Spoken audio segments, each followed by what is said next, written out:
Hello, nama saya Turbo.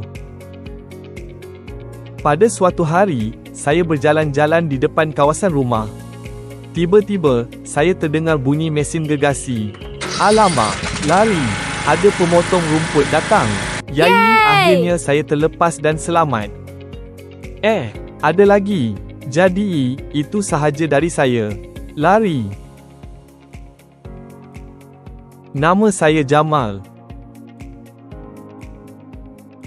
Saya suka makan rumput. Pada suatu hari, saya ternampak banyak rumput.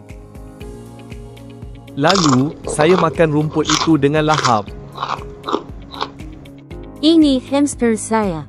Nama dia Fluffy. Fluffy ialah seekor hamster yang baik.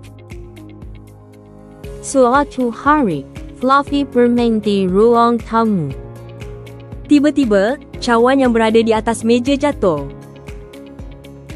Saya terdengar bunyi cawan pecah lalu datang untuk melihat Fluffy.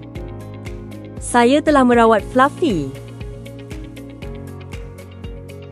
Saya tidak memarahi Fluffy sebab dia tidak mengetahui apa-apa. Akhirnya, saya hidup gembira dengan Fluffy.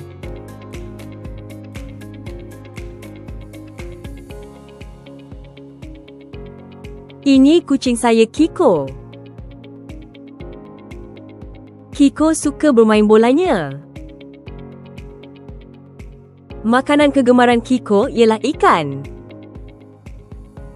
Suatu hari, saya mengajak Kiko ke taman.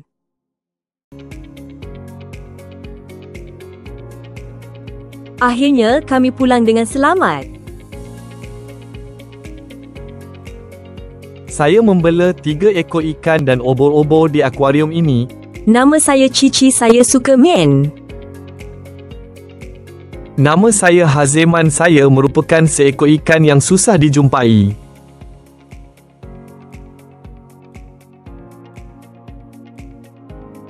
Hai, nama saya Baki, saya ingin ke terumbu karang.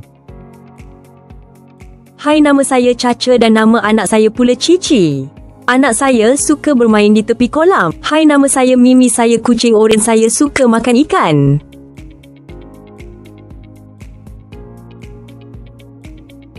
Nama saya Jojo, saya suka makan carrot.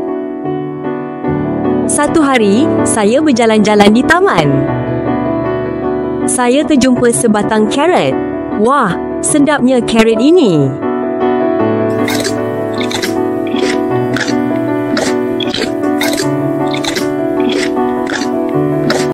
Assalamualaikum kawan-kawan.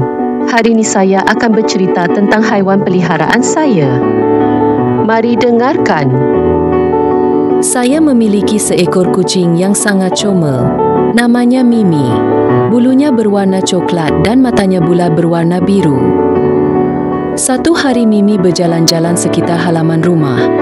Dia terlihat seekor kupu-kupu sedang terbang. Mimi cuba menangkap kupu-kupu tersebut. Tetapi, Mimi terjatuh dan terlanggar pasu. Kedengaran suara Mimi. Saya mendekati Mimi. Kasihan Mimi. Badannya kotor terkena tanah lalu saya membersihkannya. Saya tidak memarahi Mimi kerana dia seekor haiwan jinak yang tidak memahami apa-apa. Saya mengemaskan semula pasu dan menanam semula pokok bunga yang telah jatuh. Sekian sahaja kisah kucing peliharaan saya. Ianya mengajar kita tentang sabar dan kasih sayang.